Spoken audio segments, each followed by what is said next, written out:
بسم اللہ الرحمن الرحیم ذالک نتلوہ علیک من الآیات والذکر الحکیم ان مثل عیسیٰ عند اللہ کمثل آدم خلقه من تراب ثم قال له كن فيكون الحق من ربك فلا تكن من الممترين فمن حاجك فيه من بعد ما جاءك من العلم فقل تعالوا ندعو أبناءنا وأبناءكم ونساءنا ونساءكم وأنفسنا وأنفسكم ثم نبتهل فنجعل لعنة الله على الكاذبين إن هذا لهو القصص الحق وما من إله إلا الله وإن الله لهو العزيز الحكيم فإن تولوا فإن الله عليم بالمفسدين صدق اللہ العظیم۔ اے نبی صلی اللہ علیہ وسلم، یہ آیات اور حکمت سے لبریز تذکرے ہیں جو ہم تمہیں سنا رہے ہیں۔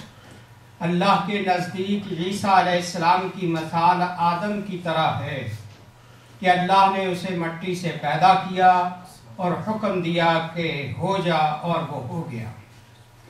یہ اصل حقیقت ہے جو تمہارے رب کی طرف سے بتائی جا رہی ہے، اور تم ان لوگوں میں شامل نہ ہو جو اس میں شک کرتے ہیں۔ یہ علم آ جانے کے بعد اب جو کوئی اس معاملہ میں تم سے جھگڑا کرے تو اے نبی صلی اللہ علیہ وسلم اس سے کہو کہ آؤ ہم اور تم خود بھی آ جائیں اور اپنے اپنے بال بچوں کو بھی لے آئیں، اور خدا سے دعا کریں کہ جو جھوٹا ہو اس پر خدا کی لعنت۔ یہ بالکل صحیح واقعات ہیں، اور حقیقت یہ ہے کہ اللہ کے سوا کوئی خداوند نہیں ہے، اور وہ اللہ ہی کی ہستی ہے جس کی طاقت سب سے بالا ہے، اور جس کی حکمت نظام عالم میں کار فرما ہے۔ بس اگر یہ لوگ اس شرط پر مقابلہ میں آنے سے منہ موڑیں تو ان کا مفسد ہونا صاف کھلی دلیل ہے، اور اللہ تو فسادیوں کے حال سے پوری طرح واقف ہے۔ یہ سورہ آل عمران کی آیت 58 سے لے کر آیت نمبر 63 تک۔ اس میں پیچھے سے ہی دراصل سلسلہ چلا آ رہا ہے کہ عیسیٰ علیہ السلام جو ہیں وہ اللہ کے بیٹے نہیں ہیں، بلکہ وہ اللہ تعالیٰ کے نبی اور اس کے بندے ہیں، جس کو عیسائیوں نے خدا کا بیٹا بنا لیا۔ نبی اکرم صلی اللہ علیہ وسلم کے ساتھ عیسائی لوگ ایک بار نجران کے رہنے والے آپ کے ساتھ مناظرے کے لیے آ گئے کہ ہم ثابت کرتے ہیں کہ عیسیٰ علیہ السلام خدا کے بیٹے ہیں۔ نبی علیہ السلام نے جب اپنے ٹھوس دلائل ان کے سامنے رکھے تو وہ لاجواب ہو گئے، اور سوائے ضد کے ان کے پاس کوئی چیز نہ رہی۔ حضرت سعد بن ابی وقاص رضی اللہ تعالیٰ عنہ بیان کرتے ہیں، لما نزلت هذه الآیہ، جب قرآن کی یہ آیت نازل ہوئی کہ تعالوا ندعو ابناءنا وابناءکم، کہ آؤ ہم اپنے بیٹوں کو بلا لیتے ہیں، تم اپنے بیٹوں کو بلا لو، ہم اپنی عورتوں کو بلا لیتے ہیں، تم اپنی عورتوں کو بلاؤ، تو اے پیغمبر ان کو مباہلے کا چیلنج دے دیجیے۔ فدعا رسول اللہ صلی اللہ علیہ وسلم علیًا وفاطمہ وحسنا وحسینا فقال اللہم ہؤلاء اہلی۔ نبی علیہ السلام نے اس آیت کی روشنی میں اپنے گھر کے افراد کو لیا، ان کے مقابلے میں حضرت علی کو بلایا، فاطمہ کو بلایا، حسن اور حسین کو بلایا۔ اب یہ آیت جو ہے قرآن پاک میں اس آیت کو آیت المباہلہ کہتے ہیں، کہ جس میں مقابلے کے لیے ایک دوسرے کو بددعا دی جاتی تھی کہ جو سچا ہے وہ زندہ رہے، جو جھوٹا ہے اللہ اس کو تباہ کرے۔ اس مباہلے کے لیے نبی علیہ السلام نے نجران کے عیسائیوں کو، جو ان کے علماء کا وفد آیا ہوا تھا، ان کو اس کا چیلنج دے دیا۔ اب حضور صلی اللہ علیہ وسلم نے، چونکہ اللہ تعالیٰ نے حکم دیا تھا کہ اپنے خاندان کے لوگوں کو لے کر ان کے مقابلے پہ آ جاؤ، تو حضور صلی اللہ علیہ وسلم نے صرف اپنے خاندان سے حضرت علی کو بلایا اور اپنی بیٹی فاطمہ کو اور نواسوں حسن اور حسین کو بلایا۔ اور یہ صحیح احادیث کے اندر تقریباً تمام حدیث کی کتابوں میں یہ حدیث موجود ہے، کہیں مختصر ہے اور کہیں مفصل ہے۔ اور یہ جو میں آپ کے سامنے حدیث پڑھ رہا ہوں یہ ترمذی شریف کی ہے، اور یہ امام ترمذی لکھتے ھذا حدیث صحیح، یہ حدیث صحیح ہے۔ اس کی تشریح لکھتے ہوئے بتاتے ہیں کہ نبی علیہ السلام نے اپنے خاندان کی تمام عورتوں سے صرف فاطمہ کو ہی منتخب کیا اور اپنے 2 نواسوں کو منتخب کیا اور حضرت علی کو منتخب کیا۔ بعض لوگ شیعوں کی دشمنی میں یہ کہنا شروع کر دیتے ہیں جی کہ آل رسول تو ساری امت ہے، آل رسول میں تو جی نبی علیہ السلام کی دوسری بیٹیاں بھی شامل ہیں، آل رسول میں تو جی صحابہ کرام سارے شامل ہیں۔ لیکن اس آیت اور اس حدیث کی روح سے آل صرف 5 ہی افراد ہیں۔ نبی علیہ السلام کی ذات ہے، آپ کی بیٹی فاطمہ ہے جس کو ساتھ لے کے نکلے، علی کو لے کے نکلے جو داماد بھی ہے اور چچا زاد بھی ہے، اور نواسوں کو چونکہ اپنے بیٹے نبی علیہ السلام کے موجود نہیں تھے اور بیٹوں کی جگہ پر نواسوں کو اپنے بیٹے بنایا اور ان کو مقابلے پہ لے کے نکلے۔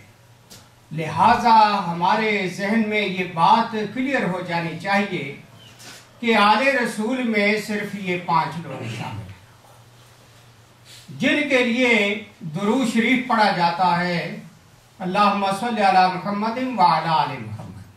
آل محمد میں یہ لوگ، باقی آپ کی ازواج مطہرات، آپ کی بیویاں، دیگر صحابہ کرام، خلفاء راشدین، ان کا اپنا اپنا مقام ہے، ان کو آل رسول میں شامل نہیں کیا جا سکتا ہے۔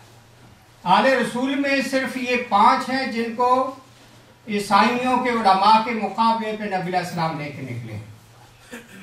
اور دوسری دلیل آل رسول کی یہ ہے کہ نبی اکرم صلی اللہ علیہ وسلم نے کھلا فرما دیا کہ میری آل کے لیے زکوٰۃ اور صدقہ حرام ہے۔ زکوٰۃ اور صدقہ جس کو نہیں لگتا وہ صرف آل رسول ہے، باقی جن لوگوں کو بھی غریب ہوں صدقہ اور زکوٰۃ لگے گا تو وہ آل رسول نہیں۔ اب یہ واقعہ بڑی تفصیل کے ساتھ انہوں نے لکھا ہے کہ مقابلے پہ جب وہ عیسائی علماء آئے اور کئی دن تک نبی علیہ السلام کے پاس مہمان کے طور پر مسجد نبوی میں ٹھہرے رہے اور حضور صلی اللہ علیہ وسلم ان کی مہمانداری بھی کرتے رہے، تو ان میں سے جب حضور صلی اللہ علیہ وسلم بچوں کو اور اپنے خاندان کو مقابلے پہ لے کے نکلے، انہم اصروا علی جہلہم، اپنی جہالت پر انہوں نے اصرار کیا کہ نہیں جی ہم تو اپنے دین سے ہٹنے والے نہیں۔ تو قال رسول اللہ صلی اللہ علیہ وسلم ان اللہ امرنی ان لم تقبلوا الحجہ ان اباہیکم، مجھے اللہ نے حکم دیا کہ اگر تم ہمارے دلائل کو نہیں مانتے ہو تو میں تم سے مباہلہ کرتا ہوں۔ فقالوا یا ابا القاسم بل نرجع فننظر فی امرنا ثم ناتی، پھر حضور صلی اللہ علیہ وسلم سے انہوں نے مہلت لے لی کہ ہمیں تھوڑا ٹائم دیجئے، مباہلہ کرنا کوئی آسان کام نہیں ہے، کیونکہ جب یہ مباہلہ کر لیا جاتا ہے تو جھوٹے فریق کو اللہ تعالیٰ تباہ و برباد کرتا ہے۔ فلما رجعوا قالوا للعاقب، واپس آ کر انہوں نے اپنے سب سے بڑے پادری سے کہا